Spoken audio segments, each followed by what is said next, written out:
Mstari wa 16 anasema, lakini kama nikilitenda lile nisilolipenda na ikiri ile sheria. Sasa kule tuliona habari ya sheria. Kamata neno sheria, sema sheria.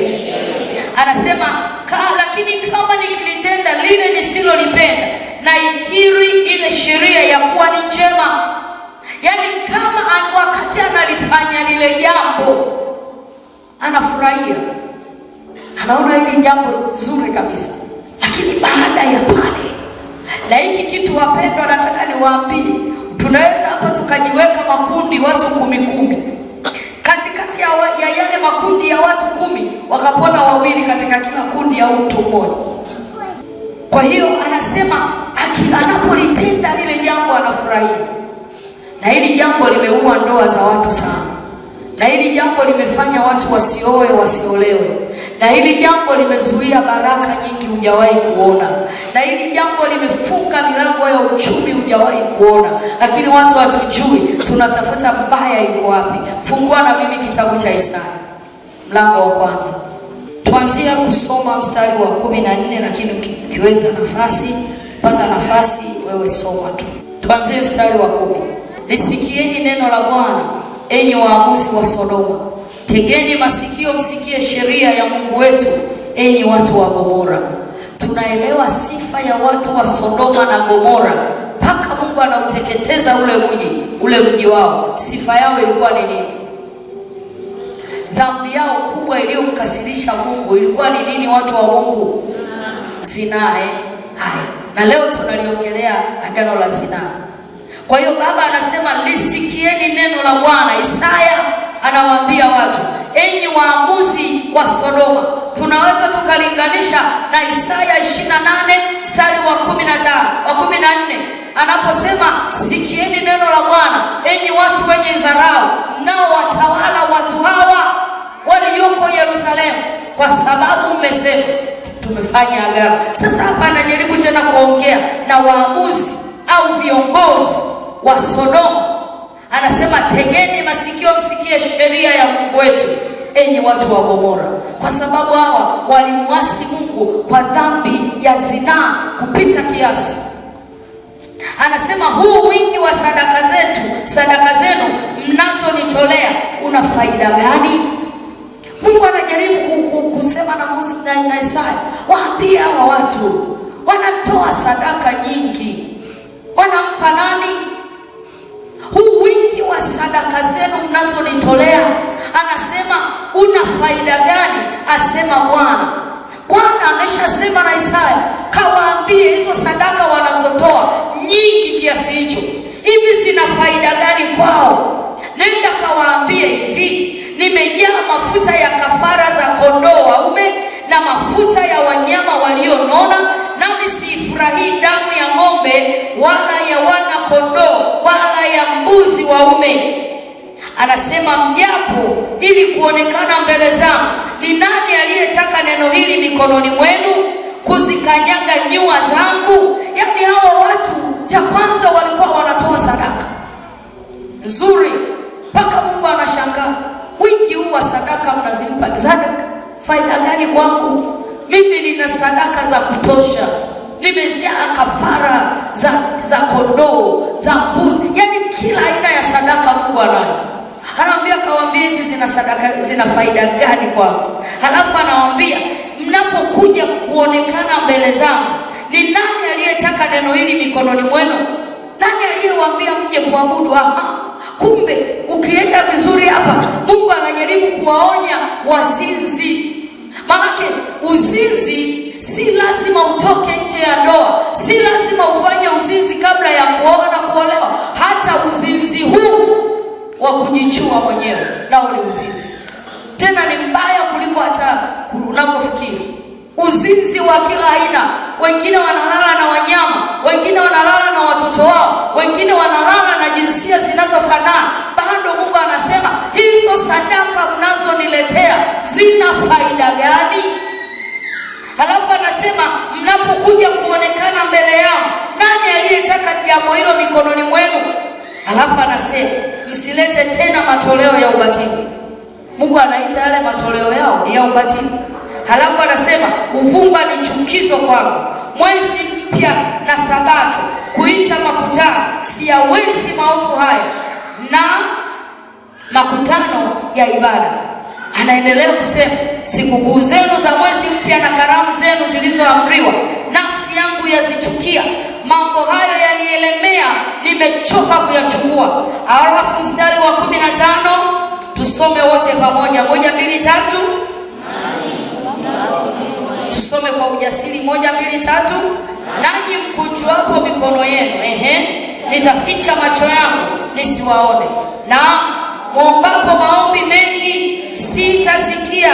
Kwa nini? Mikono yenu. Sasa hapo unaweza ukajiuliza hili neno yaani unaweza ukalipiga mbali kabisa wasaa. Ili Mungu aliongea na wale watu wakati ule. Aliongea na hao wa Sodoma na Gomora. Hili neno halinifai tena. Lakini unaweza ukakaa hapo ukaanza kujitafakari. Hivi Mungu wakati anasema mikono yenu imejaa damu, alikuwa anamaanisha nini? Mbona mimi hata sijawahi kuchinja, hata kuku tu sijawahi kuchinja. Sawa kabisa, hujawahi kuchinja, lakini hapo kamchezo, kile kinachotoka baada ya kale kamchezo, ile ni damu. Kwa hiyo unajinajisi mwenyewe, na Mungu anakuita wewe ni mzinzi. Na hili jambo haliwezi likaanzia kwako, lazima kuna mahali limeanzia. Kuna mtu tena niliwahi zungumza naye, wakati tunaongea analia, nini mwanangu, ndoa yangu mama, ndoa. Ameketi kwenye kiti na mimi nimeketi. Baadaye Roho Mtakatifu akaniambia angalia nyuma. Lakini yule mtu tunatazamana, mimi naangalia sasa katika ulimwengu wa roho, naona ameharibiwa. Nikamwambia dada, mbona ni kama umeharibiwa? Akaongeza kilio.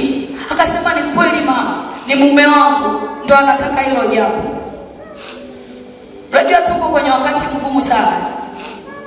Nikamwambia sawa, usilie. Hili jambo halijaanzia kwako. Hili jambo limeanzia kwa mamako mzazi. Hakutaka kunielewa. Yaani kwanza aliona ni kama nimemwambia jambo fulani hivi. Nikamwambia pia wewe mwenyewe unakaleka mchezo kakujichua mwenyewe.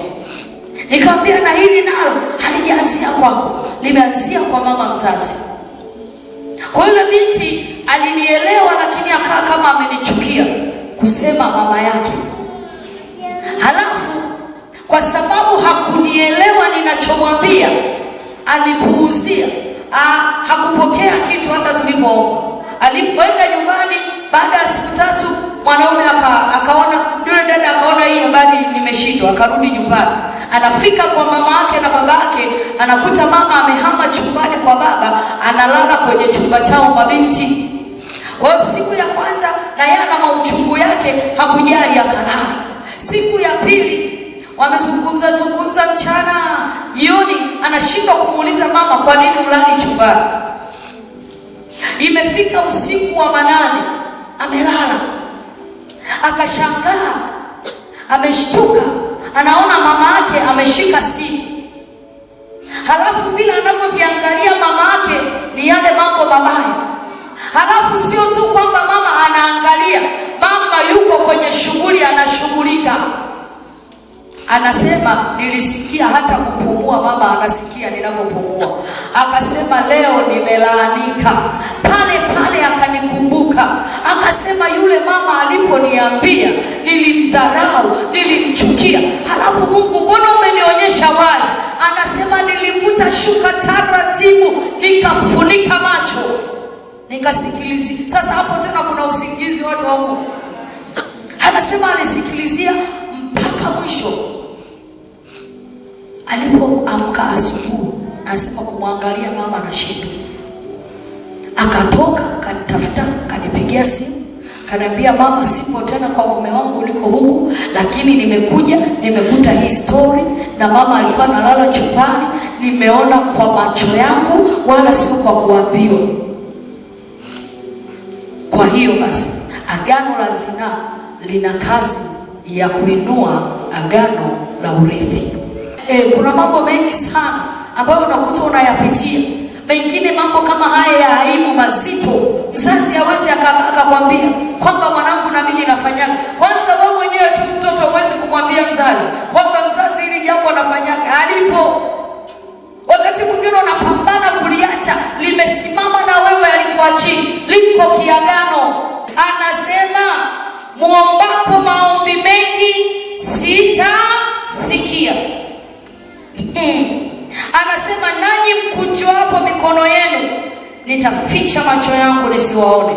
Utatoa sadaka sana. Njoo tuombe, simama na sadaka. Kama ili eneo alijakuachia, Mungu anasema unapokuja na hizo sadaka zako, yeye anaficha macho asione. Wakati wengine watasimama wanashuhudia, nilimtolea Mungu sadaka ya shilingi 5,000, nimeona ametenda. Wewe unajiangalia, mbona nilitoa mimi 500,000 lakini hamna kitu? Wakati unatoa, Mungu ameficha macho yake asikuone. Halafu anasema muombapo maombi mengi. Jamani, tunaomba, lakini anasema sitasikia. Kwa sababu gani? Mikono yenu imejaa damu, kwa sababu ya zinaa. Kwa hiyo basi, zinaa ina kawaida ya kupiga uchumi wa mtu. Kwa asilimia kubwa uchumi wa mtu unapigwa na zinaa. Kwa sababu kwanza, zinaa, mtu anayependa kuzini ovyo, nataka nikwambie, hanaga baraka. Hana baraka. Hata kama ni wewe ndio unayepewa vitu, vile vitu unavyopewa na vyenyewe havinaga baraka. Havinaga baraka. Yaani ni laana tu unakuwa umeiweka hapa. Naomba turudi kwenye Warumi. Angalau hapo tumepata kitu. Si ndio watu wa Mungu? Warumi 7 tulianzia mstari wa ngapi watu wa Mungu? Tulikuwa tumeshafika mstari wa 16. Anasema, lakini kama nikilitenda lile nisilolipenda, na ikili ile sheria ya kuwa ni nini? Njema, basi sasa si mimi nafsi yangu ninayetenda hilo, bali ni ile dhambi ikayo ndani yangu. Dhambi ni uasi, ni kwenda kinyume na maagizo ya Mungu. Walichagua miungu mipya, kukawa na vita malangoni. Maana yake nini? Waliasi, walienda kinyume na maagizo ya Mungu. Halafu kukainuka shida kwenye nyumba zetu, shida kwenye ndoa, shida kwenye familia zetu. Twende kwenye kile kitabu cha Hesabu mlango wa 25. Tuanzie mstari wa 1 na kuendelea.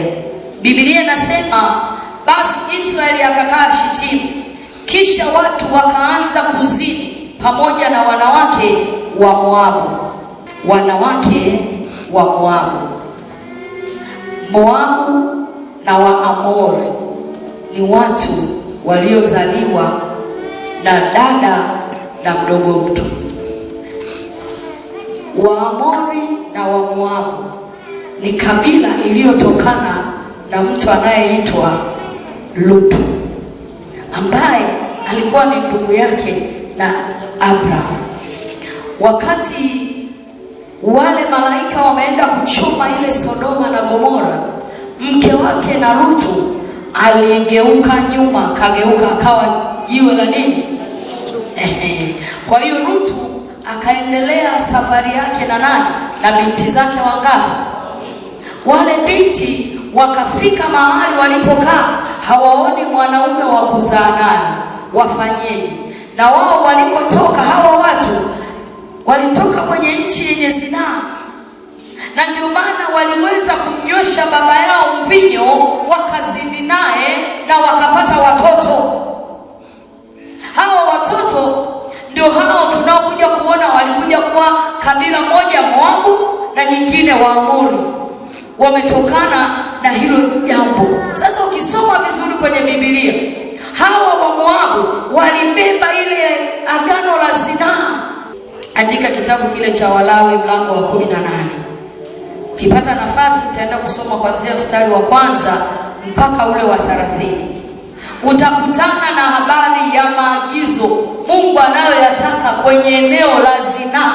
Kumbe hata haya mambo tunafikiri yameanza sasa hivi. Mungu alishayaona tangu huko nyuma. Kwenye kitabu cha Walawi mlango huo wa 18 utakutana na haya yote tunayoyazungumza, yapo pale yameandikwa.